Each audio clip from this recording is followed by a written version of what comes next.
is a painting from 1825, and this is an opium factory, which is located quite close to the Ganges, and it is on a higher elevation. But the second photograph that you see is a modern city where you have lot of settlements that have grown up, and at the north is this river.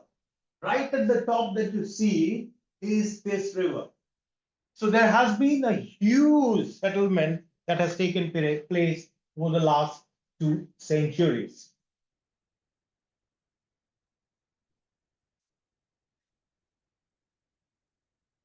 Now, why it has happened that the British now have to build this new city?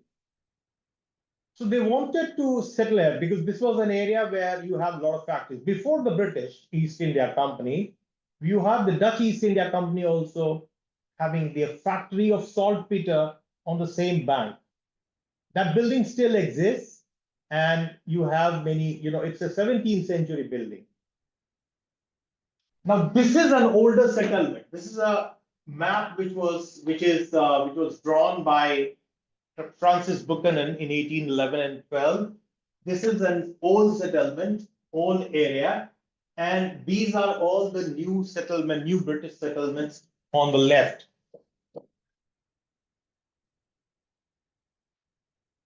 Now, there were two events which have forced the British government to actually move to this part of the city. Now, there was one event in 1763, and there was, a massacre of many of the British officers, British East India Company officers, by the local rulers. Now, this massacre had created an anxiety among the British that if they remained close to the old city, they could be in trouble. So they wanted to remain away from the older city. Now, it was then decided that before that, they had already developed a cantonment in Dainapur. This is Dainapur, right at the top, which is on a high elevation. Now, they decided that if they develop a city, a settlement, which is away from the old city and close to the cantonment, this could be a safer place. Because if there is any attack from the local people, they will have a backup coming immediately to save them from the cantonment right at the top.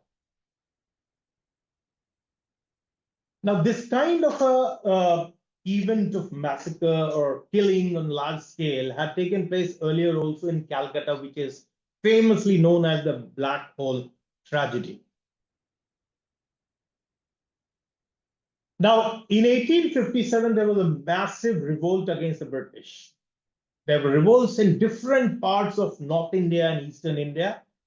This was one event when there was a change in the policy of the government. Now they realize that it is important for them to mix up with the local population. So what they have done in various cities is that they have set up military and administrative quarters inside the older city. For example, take the example of Delhi, take the example of Lucknow. So they have settled, they have created military and civil lines and police stations right in the old city. And they realize that if, because of this, the failure of the information that the 1857 revolt has taken place, so it is important that they live within that old city. But in this city, the policy has not changed. Even the 1857 revolt has not forced them to change and switch to the older city. So even after 1857, this is an 1885 map. What you see is that most of them have settled on the western side. Now, this is a map of the paleo channels. And the darker line of the river that you see is the main river course, but these are all paleochannels where the settlement has taken place in the 19th and the 20th century. So all those dotted lines are the paleochannels. Now this paleochannel mapping shows that this was a vulnerable area. This was not an area for permanent settlement or a built environment.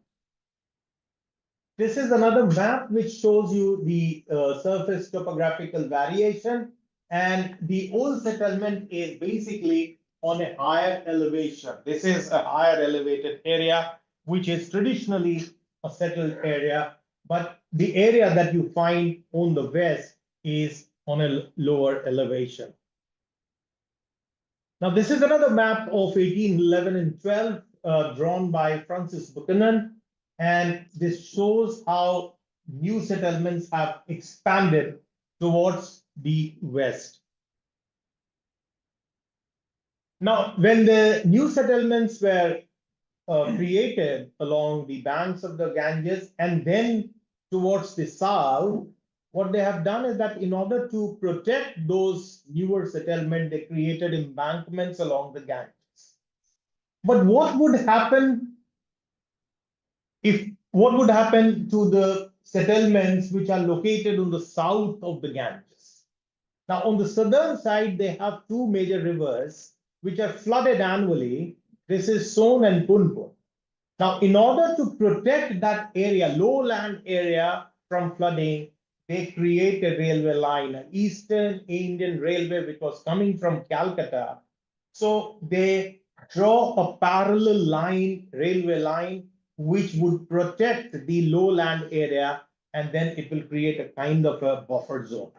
So, you have two embankments. One is the Walden embankment on the northern side, which is protecting the city from the Ganges. And then you have a long railway line, which is protecting the city from Son and Punpun.